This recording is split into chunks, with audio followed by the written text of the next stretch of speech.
Kapag gusto mong pag-ingatan ang perang pinaghirapan mo, ano nga ba ang mas magandang gawin? Ipagkatiwala ba sa alkansya, sa bangko o ay time deposit na lang? Pero ang tanong, paano nga ba kinikwenta ang tubo sa isang time deposit?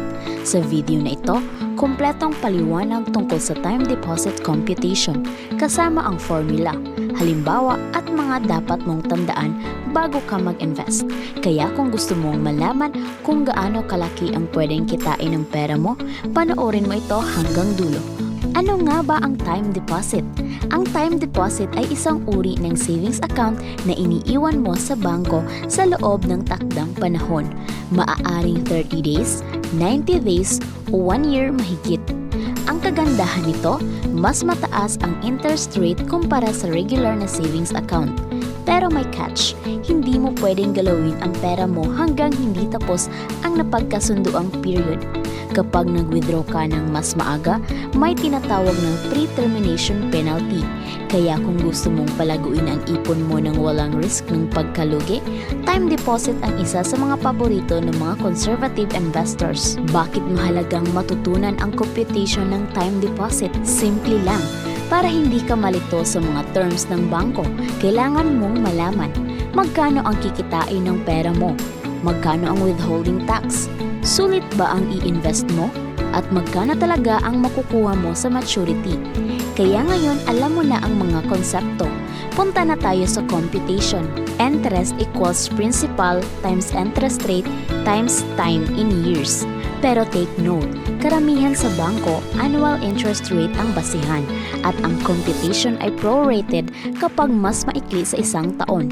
Example, kung nag-time deposit ka ng 100,000 pesos sa 3.5% interest rate for 1 year, magiging interest equals 100,000 times 0.035 times 1 equals to 3,500 pesos.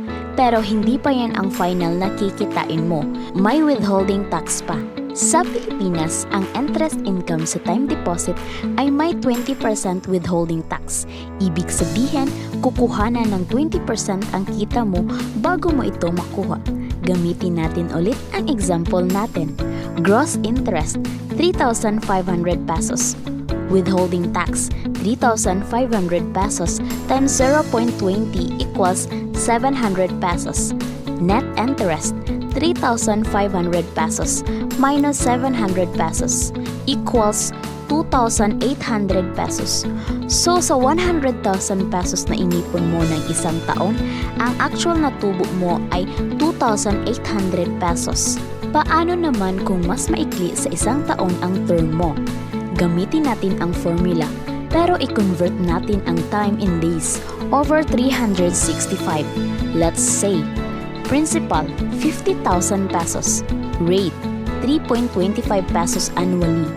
Term, 90 days. So, ang kikitain mo sa 50,000 sa loob ng 90 days ay around 320 pesos and 54 cents. Compound interest versus simple interest. May bangko na nag-o-offer ng compound interest. Ibig sabihin, ang kita mo sa unang buwan ay magkakaroon din ng interest sa susunod na buwan. Pero karamihan sa mga regular time deposit ay gumagamit ng simple interest lang. Kung compound, ang formula ay A equals P, 1 plus R, N, kung saan A equals final amount, P equals principal, R equals annual interest rate, N equals compounding frequency, T equals time in years. Pero para sa basic time deposit, simple interest lang ang ginagamit. Kaya focus tayo roon sa susunod na examples. Sample computation table. Comparing different banks. Narito ang example na table para makita ang comparison ng kita sa iba't ibang halaga at term. I-pause mo ang video na ito para makita ng maayos. Makikita mo agad, mas malaki ang principal, mas malaki ang tubo. Pero hindi ito linear palagi.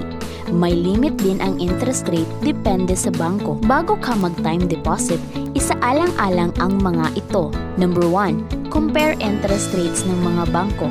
Hindi lahat pare-pareho. May bangko na 2.5% lang, meron 4.5% pa.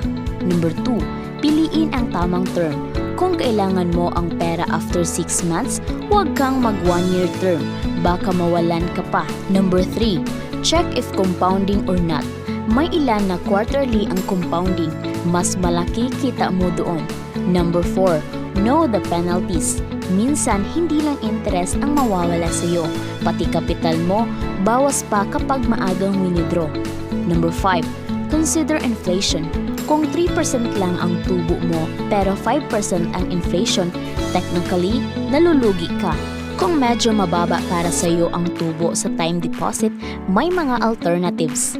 Pag-ibig MP2, 6 to 7% returns, government back.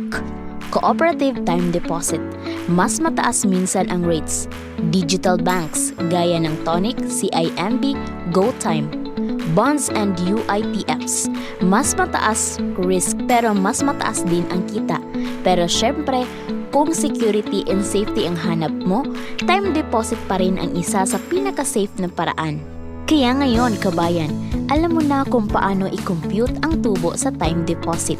Hindi lang basta ilalagay ang pera sa bangko. Dapat alam mo kung paano ito kikita.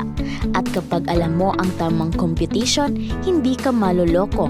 At mas mapapakinabangan mo ang pinaghirapan mo. Kung may tanong ka tungkol sa ibang investment, ipon tips o financial education, mag-comment ka lang sa baba. At huwag kalimutan mag-like, mag-subscribe at i-share ang video na ito. Dito sa Payong Amiga, hindi ka nag-iisa. Hanggang sa susunod, ingat sa pera, ingat sa desisyon. Paalam!